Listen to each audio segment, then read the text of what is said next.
আপনার নাম? আমার নাম গোলাম মাসুদ সরকার। কি হয়েছে আপনার? আমার পেশেন্ট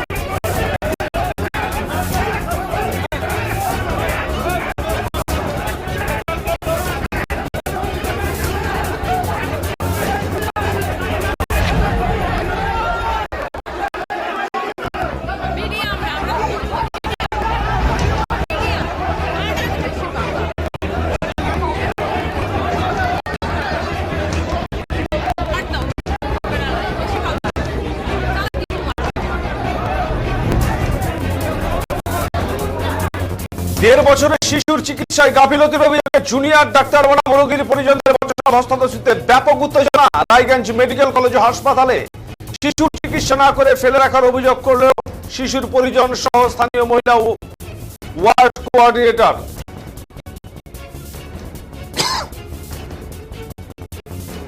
এই মহিলা কোঅর্ডিনেটরকে বেধড়ক মারধরের অভিযোগ জুনিয়র ডাক্তারদের বিরুদ্ধে।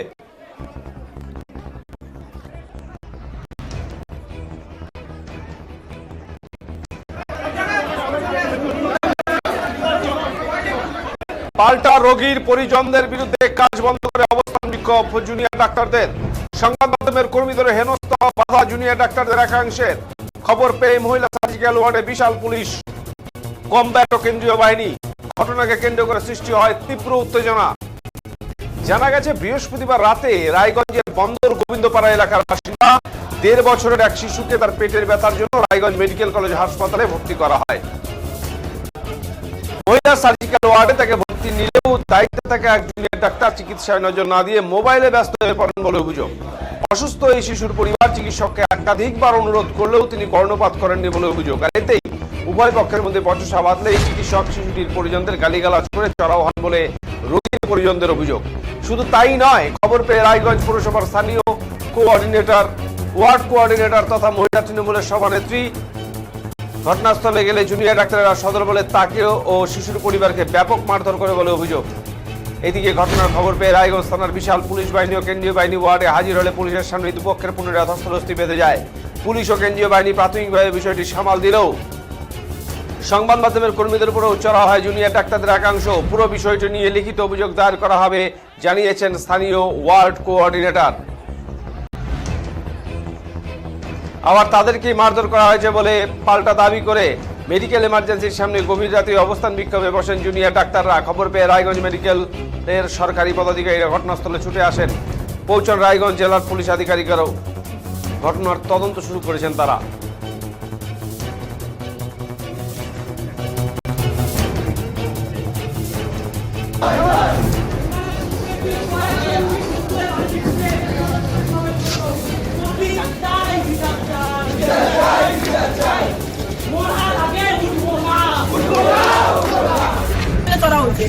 আমি বলছি স্যার আমার পেশেন্ট আর ২-৩ বার স্যার আমার পেশেন্ট। আপনার নাম? আমার নাম গোলাম মাসুদ সরকার। কি হয়েছে আপনার? আমার পেশেন্ট আমার ভিতরে পেশেন্ট অসুস্থ আছে, আমি ভিতরে যাবো স্যার। তো বলছে না এখন ভিতরে যাওয়া যাবে না। আমি রিকোয়েস্ট করলাম আমাকে যেতে হবে একটু, বলে এখন যাবে না। তারপর ভীষণ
আবার আপনাদের জানিয়ে রাখি, 1.5 বছরের শিশুর চিকিৎসায় গাফিলতির অভিযোগ। জুনিয়র ডাক্তার বনাম রোগীর পরিজনদের বচসা, ধস্তাধস্তিতে ব্যাপক উত্তেজনা রায়গঞ্জ মেডিকেল কলেজ ও হাসপাতালে। শিশুর চিকিৎসা না করে ফেলে রাখার অভিযোগ করলেন শিশুর পরিজন সহ স্থানীয় মহিলা ওয়ার্ড কোঅর্ডিনেটর। এই মহিলা ওয়ার্ড কোঅর্ডিনেটরকে বেধড়ক মারধরের অভিযোগ। জুনিয়র ডাক্তারদের বিরুদ্ধে পাল্টা রোগীর পরিজনদের বিরুদ্ধে কাজ বন্ধ করে অবস্থান বিক্ষোভ জুনিয়র ডাক্তারদের। সংবাদ মাধ্যমের কর্মীদের হেনস্থা ও বাধা জুনিয়র ডাক্তারদের একাংশের। খবর পেয়ে মহিলা সার্জিক্যাল ওয়ার্ডে বিশাল পুলিশ, কমব্যাট ও কেন্দ্রীয় বাহিনী। ঘটনাকে কেন্দ্র করে তীব্র উত্তেজনা ছড়িয়ে পড়ে রায়গঞ্জ মেডিকেল কলেজ ও হাসপাতালে। আপনার নাম? আমার নাম মিতালি মন্ডল। কি হয়েছে এত লোকজন হাসপাতালের বাইরে, কি সমস্যা? হাসপাতালে বাচ্চাকে নিয়েছিলাম, বাচ্চা সকাল থেকে পেট ব্যথা নিয়ে এসেছি বাচ্চাকে, বাচ্চার কোনো ট্রিটমেন্ট হয়নি। আর হচ্ছে মারামারি শুরু করেছে, আমাদের গায়ে হাত তুলেছে। কারা হাত তুলেছে আপনাদের গায়ে? ইউনিয়ন যারা জুনিয়র ডাক্তার ছিল তারা নিয়ে ইনাকে হাত তুলেছে। কখন এনেছেন বাচ্চাকে? বাচ্চাকে 1 ঘন্টা 1.5 ঘন্টা হয়ে গেছে, কোনো ট্রিটমেন্ট করেনি, দাঁড়িয়ে আছি। ডাক্তারবাবু ফোন দেখছে, ডাক্তার ফোন দেখে আছে, খেলা দেখছিল। হ্যাঁ, গেম না খেলা দেখছিল মোবাইলে। হ্যাঁ, ম্যাচ দেখছে।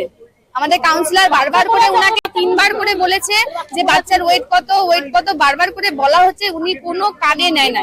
চিকিৎসার গাফিলতি। হ্যাঁ, অবশ্যই চিকিৎসার গাফিলতি, নালে একটা বাচ্চাকে কোনো ট্রিটমেন্ট হয়নি। 2 ঘন্টা হয়ে গেল, 2 থেকে 2.5 ঘন্টা হলো ওরা মারামারি, যত সব বাজে কাজ ওরা করতেছে, আর বাচ্চার কোনো ট্রিটমেন্ট হচ্ছে না। বাচ্চাকে 2 বার করে ঘুরিয়ে নিয়ে আসা হলো। নার্সিংহোমে তো সেরকম ট্রিটমেন্ট হয় না, হয় বলতে কি ডাক্তার আসে না, এখানেও কোনো ট্রিটমেন্ট হয় না। তাহলে এটা সরকারি, কিসের জন্য সরকারি? আপনার নাম? রাখি মন্ডল। আমার ভাগনাকে নিয়ে আসছি হসপিটালে, ওর প্রচন্ড পেটের ব্যথা। নিয়ে আসার পর ইমার্জেন্সিতে দেখালাম, স্যার লিখে দিল 6 তলায় ভর্তি করতে ফিমেল সার্জিক্যাল ওয়ার্ডে। আমরা নিয়ে গেলাম বাচ্চাকে ভর্তি করার জন্য। নিয়ে গিয়ে টিকিট যখন স্যারের হাতে দিলাম, স্যার দেখি সামনে মোবাইল চালিয়ে রাখে, কাগজটা হাতে রেখে দিল। আমরা বললো বাচ্চার ওজন কত? আমরা বললাম 17 কিলো 100। শুনতে পাননি, আবার বললো কত কিলো? বললাম 17 কিলো 100। আবার জিজ্ঞেস করছে, তখন বৌদি গিয়ে সামনে দেখলো কি করছে, দেখে ও খেলা দেখছে, ট্রিটমেন্ট করছে না। তখন বললো আপনি মোবাইলটা বন্ধ করে ট্রিটমেন্টটা দিন বাচ্চাটা। তখন উনি চড়ালো, এই আপনি এরকম করে চিৎকার করে উঠলো আমাদের জেলা প্রেসিডেন্টের উপরে। তারপরে বলার পর আমরা বললাম তাহলে আমরা নিচে গিয়ে বাচ্চাদের ওয়ার্ডে ভর্তি করার ব্যবস্থা করি। এখানে যখন বাচ্চাটা ফ্যান নেই, কিছু নেই, বেড নেই, তখন বাচ্চাটাকে নিয়ে আমরা বললাম তাহলে স্যারের কাছে আসছি আমরা, সঞ্জয় শেঠ স্যারের কাছে। আসার পর ওপরে গিয়ে দেখি ওরা ইউনিয়ন ডেকে প্রচুর লোকজন ডেকে নিচ্ছে, আর আমরা 4-5 জন যাওয়ার পরে ওরা আমাদের উপরে চড়া হয়ে নিয়ে আমাদের উপরে প্রচন্ড চিৎকার করছে, কে এভাবে করছে। করার পর উপরে সার্জিক্যাল ফিমেল সার্জিক্যাল, আমরা মহিলারা ছিলাম। তারপরে সব ছেলে মিলে আমাদের উপর চড়া হয়েছে, জেলা প্রেসিডেন্টের উপরে গায়ে হাত দিচ্ছে, আমাদেরকে মারছে। ডাক্তারের নাম জানি না, সব জুনিয়র ডাক্তার। ওরা দলে দলে লোক এসে ওখানটায় জড়ো হয়েছে, আমরা তো 4-5 জন মাত্র। বাচ্চাকে ট্রিটমেন্ট কিন্তু এখনো দেয়নি, বাচ্চার ট্রিটমেন্ট হয়নি। ওই যে বাচ্চা নিয়ে গেল আবার উপরে, বাচ্চা তো কাঁদছে এগুলো দেখে, বাচ্চার মাকে, বাচ্চার মাসিকে, সবাইকে মারছে। হ্যাঁ, কালকে এরকমই ঘটনা হয়েছে একটা, তাই তো দেখছি। কি মনে হচ্ছে হাসপাতালের এই যে চিকিৎসা ব্যবস্থা, কি বলবেন? তারপরে আমাকে বলেছে আমি হসপিটালে চাকরি করি বলে আমাকে বলছে দেখে নিবে, আমাকে বলেছে আমি হসপিটালে কাজ করি বলে আমাকে গরম মানে ভয় দেখাচ্ছে যে আমাকে দেখে নিবে হসপিটালে। এটা কোন ধরনের কথা? ডাক্তারদের মুখে আমরা এই কথা শুনবো যে আমাদেরকে দেখে নিবে? আমরা তাহলে কি কাজ করতে পারবো না? সাধারণ মানুষ আমরা হসপিটালে কাজ করবো না? চাকরি কি ওনারা দিয়েছে আমাদেরকে? উনি বলছে যে আমাকে দেখে নিবে। আমার খুব ক্লোজ লোক, আমারই নিজের বাড়িরই একটা বাচ্চা অসুস্থ হয়, তো আমি ভর্তি করতে নিয়ে আসি, এখান থেকে টিকিট করে ওপরে নিয়ে যাওয়া হয়। 13 বছরের বাচ্চা, তাকে বলেছে যেহেতু ডাক্তারবাবু এখানে দেখেছেন তাই ফিমেল সার্জিক্যাল ওয়ার্ডে দিয়েছে। তো আমরা নিয়ে যাওয়ার পরে ডাক্তারবাবুকে যখন টিকিটটা দেওয়া হয়, ডাক্তারবাবু টিকিটটা দেখে নিয়ে জিজ্ঞেস করে ওজন কত? আমরা বলি যে 17 কিলো 100। দেখি আবার 2-3 মিনিট পরে ডাক্তার আবার বলে ওজন কত? দেখি বলে, আমরা বললাম 17 কিলো 100। টিকিটে লেখা আছে যে 17 কিলো 100, নিচ থেকে লিখে দিয়েছেন ডাক্তারবাবু, কিন্তু তিনি সেটা দেখছেন না। আমি এটা দেখছি যে উনি কি দেখছেন, দেখছি সামনে মোবাইল রেখে উনি টিকিটটা দেখছেন, টিকিটে কোনো ধ্যান নেই। দেখার পরে আমি ডাক্তারবাবুকে আবার জিজ্ঞেস করলেন ওজন কত? আমি বললাম 17 কিলো 100 ডাক্তারবাবু। আপনি মোবাইলটা বন্ধ করে বাচ্চাটাকে আগে পরিষেবাটা দিন, কারণ বাচ্চাটা চরম পেট ব্যথা। ডাক্তারবাবু আমাকে গরম দেখে, আমাকে বলে আপনি কে, হ্যাঁ আপনি, আমার সঙ্গে বাজে ব্যবহার করে। আমরা তখন আপনি আগে পরিষেবা দিন। উনি পরিষেবা না দিয়ে ওনার ইউনিয়নের ছেলেপেলেকে ডাকছে, ডেকে নিয়ে এসে আমাদের উপরে চড়াও হয়েছে। আমরা 4-5 জন মহিলারা ছিলাম সেখানটার মধ্যে।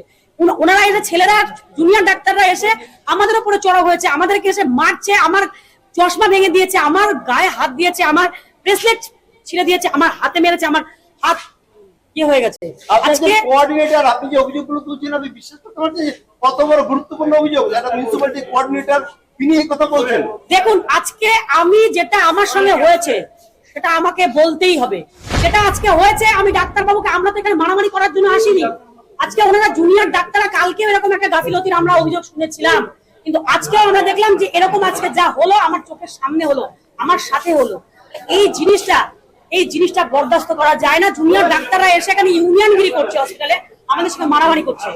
আমরা ওনাদেরকে কি বলেছিলাম? আমরা পরিষেবা দেওয়ার জন্য এসেছিলাম, পরিষেবা দেওয়ার জন্য বলেছিলাম, কিন্তু ওনারা এখানে এসে কয়েক মিনিটের মধ্যে ওনাদের সমস্ত কিছু ইউনিয়ন নিয়ে এসে এখানে এরকম একটা গন্ডগোল, কেওয়াজ, মারামারি, মেয়েদের উপরে চড়া হয়ে আসছে। আমরা মহিলা, এটুকু পর্যন্ত ওনাদের লেহাজ নেই যে আমাদের গায়ের মধ্যে হাত দেওয়া যায় না। আপনি তো জেলা তৃণমূলের মহিলা তৃণমূলের সভানেত্রী, আপনারা কি শাসক দলের হয়ে কোনো পদক্ষেপ নেবেন? দেখুন, এটা নিশ্চয়ই আমি ঊর্ধ্বতন কর্তৃপক্ষকে জানাবো, কারণ আমি একজন সাধারণ মানুষ হিসেবে এখানে এসেছিলাম। মহিলা তৃণমূলের সভানেত্রী হিসেবে এখানে আসিনি, আমার বাড়ির একজনকে নিয়ে এসেছিলাম। এখানে এসে যা আমি পেলাম সেটাই আপনাদেরকে আমি বললাম। যেটা আমি পেলাম, ডাক্তাররা এভাবে ইউনিয়ন নিয়ে চলে এসে অভিযোগ জানাবেন। অবশ্যই অভিযোগ জানাবো। এটা আমার অভিযোগ, আমি এটা অবশ্যই অভিযোগ জানাবো।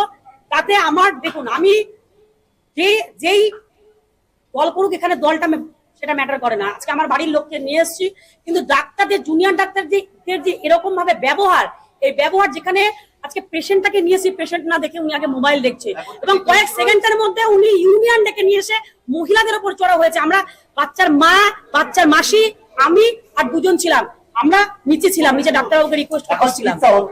এখন বাচ্চাকে এখানে ভর্তি করা হয়েছে। এখনো পর্যন্ত বাচ্চার চিকিৎসার কোনো কিছু শুরু করা হয়নি এখনো। পুলিশের ভূমিকা কি দেখলাম? পুলিশ এসছে, পুলিশের কাজ করছে। আমরা আমাদের আজকে এইরকম একটা ঘটনা যদি আমার চোখের সামনে না ঘটতো, ওনারা কয়েক মিনিটের মধ্যে এরকম করে ইউনিয়নবাজি করে এসে নিয়ে, আজকে ইউনিয়নবাজি করার এখানে কি আছে ভাই?